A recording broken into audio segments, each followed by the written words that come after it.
టాలీవుడ్ నుంచి మరో sensational hero Allu Arjun గురించి మాట్లాడుకోవాలి. గంగోత్రి సినిమా నుంచి పుష్ప ద రైజ్ వరకు నేషనల్ హీరోగా ఎస్టాబ్లిష్ అవ్వడం ఎలా చూడాలంటారు? ఎప్పుడో చెప్పిన, నేను లాస్ట్ ఇయర్ చెప్పిన, ఆయనకు తిరుగులేదని. The original pan India star, నిజమైన పాన్ ఇండియా స్టార్ ఇండియాలో ఒకే ఒక్క అల్లు అర్జున్. ఆయన జాతకం తిరుగులేదు ఇంకా 15 ఏళ్ళు. ఓకే, ప్రతి సినిమా సక్సెస్ అంటారా? Guarantee, minimum. తిరుగులేదు ఆయనకు. And one more hero Ram Charan గారికి సంబంధించి రీసెంట్గా ఆయనకి పాప పుట్టింది క్లింకారా అనే పేరుతో. ఇంకా నెక్స్ట్ ఎంతమంది పిల్లలు పుట్టే అవకాశం ఉంది అని చెప్పి ఆ పాప ఫోటో కింద కమెంట్స్ రూపంలో వస్తూ ఉన్నాయి. లేరు, ఒక్కలేనా? ఓకే, ఈ పేరుకి సంబంధించి ఒకసారి క్లారిటీ తీసుకోవాలి. క్లింకారము ఏం లేదు, దానికి ఏం లేదు, వాళ్ళు సెంటిమెంట్గా పెట్టుకున్నారు.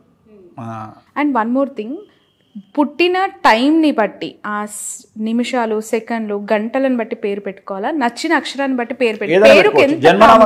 జన్మనామం వేరు, వ్యవహారనామం వేరు. జన్మనామం వేరు, వ్యవహారనామం వేరు. ఓకే, ఎవరిష్టం వాళ్ళది. అంటే ఖచ్చితంగా జన్మనామంతో లింక్ అయి ఉండాలి, లేదంటే దానికి రిలేటెడ్ సంబంధమే లేదు. జన్మనామం ఎందుకు పెట్టిర్రు అంటే జనాలు మర్చిపోతారని పెట్టిర్రు. ఉదాహరణ చూ, చే, చోలా అంటే అశ్విని నక్షత్రం.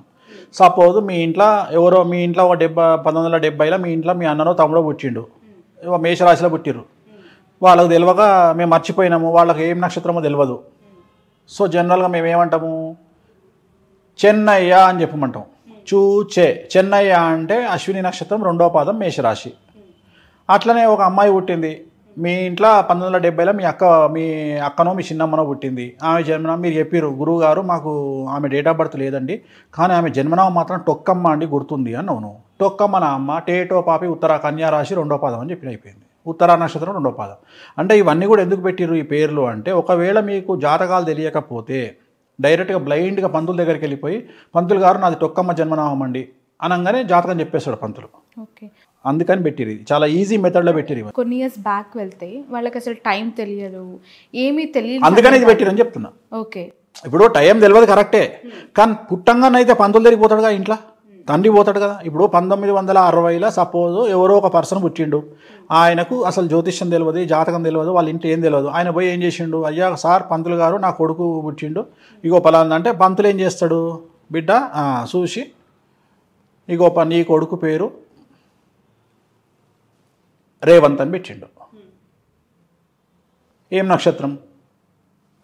రేవంత్ అంటే చిత్తా నక్షత్రం, తులారాశి. సింపుల్, వచ్చేసింది. అందుకని ఎక్కడికి పోయినా రేవంత్ అనే పదం, నువ్వు రేవంత్ బిడ్డ జన్మనామం, నీ తులారాశి పో, అయిపోయింది. అంటే ఈజీ, చాలా ఈజీ ప్రాసెస్ అట్లా. సో చాలా ఈజీ ఇది.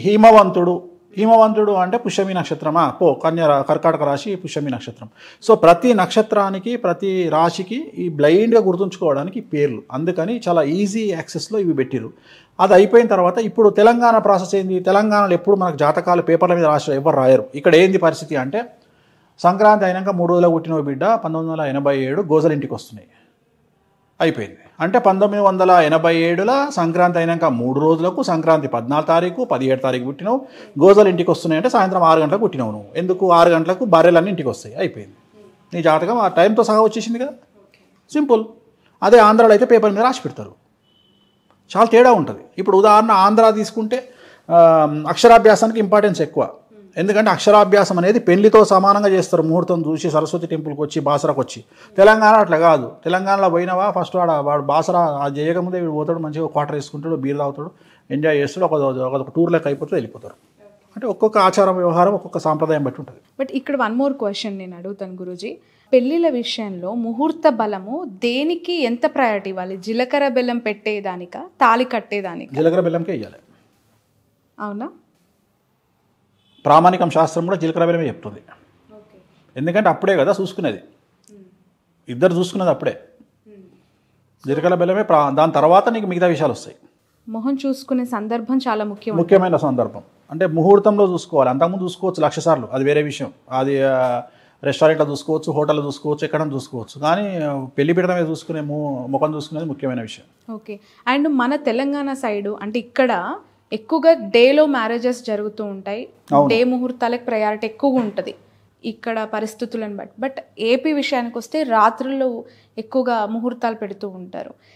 బ్రహ్మ ముహూర్తం అంటారు, తెల్లవారుజామున ముహూర్తం అంటారు. డిఫరెన్సియేషన్ ఏం లేదమ్మా, సేమ్ ముహూర్తాలు సేమ్.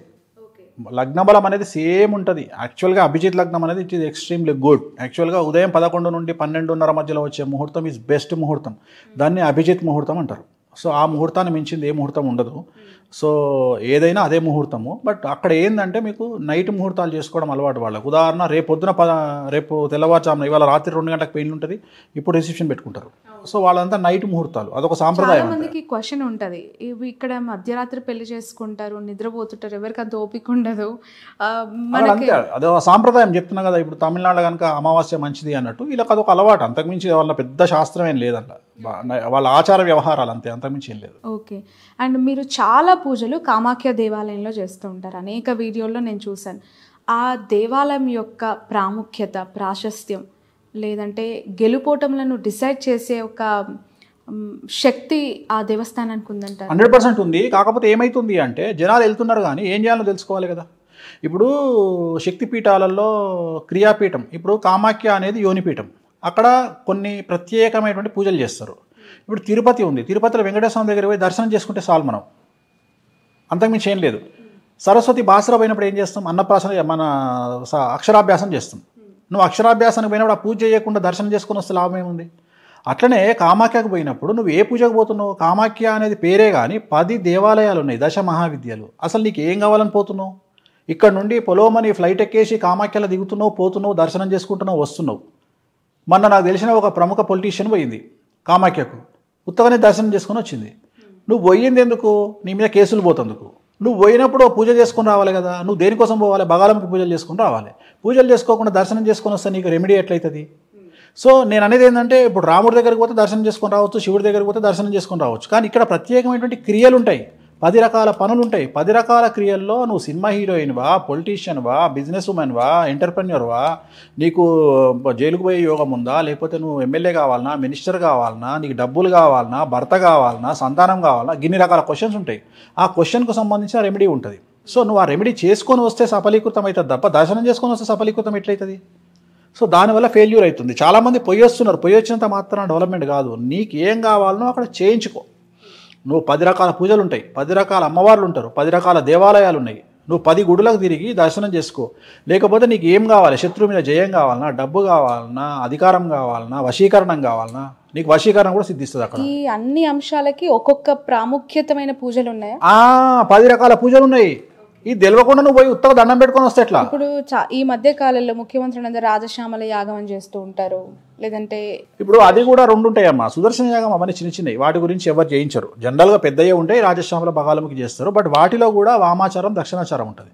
దక్షిణాచారం అంటే కుడి చేతితో చేస్తారు, దాంట్లో అంతా పూలు, పండ్లు, పాయసం పెట్టి చేస్తారు. వామాచారం వచ్చేటప్పటికి నాన్ వెజ్, లిక్కర్ కంపల్సరీ ఉంటుంది. సో ఈ ప్రాసెస్ వేరు, ఈ ప్రాసెస్. వామాచారంలో నేను ఒక్కడనే ఫేమస్, ఎందుకంటే అవి చేయాలంటే భయపడతారు కాబట్టి నేను ఒక్కడనే, రిజల్ట్ కూడా తొందరగా ఉంటుంది, నేను చేయిస్తాను.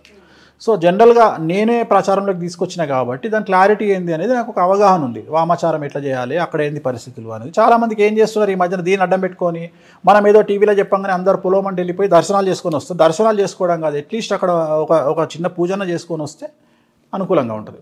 ఇప్పుడు ఆపరేషన్ లేకుండానే మోకాళ్లకు ప్లాస్మా ట్రీట్మెంట్, మీ ఆర్థోపెటిక్ సమస్యలన్నిటికీ రోబోటిక్ టెక్నాలజీ ద్వారా తక్కువ ఖర్చుతో శాశ్వత పరిష్కారం, ఫ్రీ కన్సల్టేషన్, ప్రతి ట్రీట్మెంట్ పై 20% డిస్కౌంట్. ఈ ఆఫర్ కొద్ది రోజులు మాత్రమే, త్వరపడండి. V9 hospitals 9281465842.